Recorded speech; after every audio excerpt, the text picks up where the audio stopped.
Құрметті қазақ елі, ассалаумағалейкум. Бүгін Алматы қаласының кейбір көшелерінің атауын өзгертуге ұсыныс білдіріпті деген әңгімелерді естіп қалып жатырмын. Яғни Ермек Серкебаевтың атына және де қазаққа пайдасы тиген, қазаққа еңбегі сіңірген қоғам қайраткерлерінің атына көшелер берілу керек деп жатыр. Я, қолдаймын, өте дұрыс.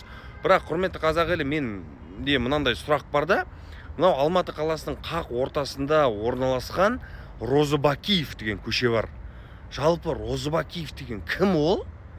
Қазаққа қандай еңбегі сіңді ол кісінің? Жалпы оған қаланың қақ ортасынан ойып тұрып орын беретіндей. Мысалға, ана жақтан Розыбакиев басталады да, былай қарай кетеді. Мысалға, яғни Әл-Фарабидан Райымбек даңғылына дейін Розыбакиев созылған. Мен қазір Розыбакиевтің бойында тұрмын, Жалпы бұл Розыбакиев деген кім деген сұрақ, және қазаққа қандай пайдасы тиді, және қазақ халқына деген қандай дүниелерді жасады. Осы сұраққа мен шынымен де жауап алғым келеді да, оған бір нәрсе айтқым келеді да. Мысалға, Алматы қаласында Керей Жәнібек хандардың көшесі ана жоғары жақта кішкентай ғана көше.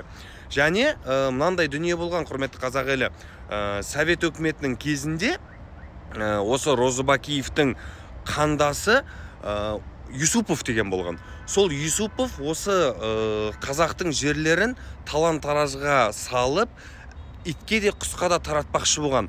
Бірақ оның жолын кесіп, осы қазақтың жерлерін дәл осы құт мекен, ата мекенімізде алып қалған Тәшенов болатын. Құрметті қазақ елі, дәл осы Тәшеновтың атындағы көше ана жақта орналасқан Алатау ауданындағы Дархан ықшам ауданында кішкентай ғана көше. Сонда осы Розыбакиевтің жанында қазақ үшін өзінің карьерасынан айырылған. Айта кетейін, осы ісінен кейін Тәшеновті орнынан алып тастап, ол өмір бойы рабочий болып жұмыс істеген. Сол өзінің қазақ үшін карьерасынан айырылған Тәшенов осындай Розыбакиев сияқты үлкен көшеге лайық емес па? Осын түсіндіріп өтіңіздер. Жалпы мына Розыбакиев деген кім? Осы сұраққа да жауап беріңіздер. Неге қазақтың хандары, қазақтың қайраткерлері кішкентай көшеге ие болады да, бірақ біз білмейтін, біз танымайтын, жалпы қазақтың тарихында мүлдем ешқандай орын алмаған адамдар үлкен көшеге лайық болады? Осын түсіндіріп өтесіздер ме? Және осы Розыбакиев деген кім екеніне жауап беріңіздер, өтініш ағайын.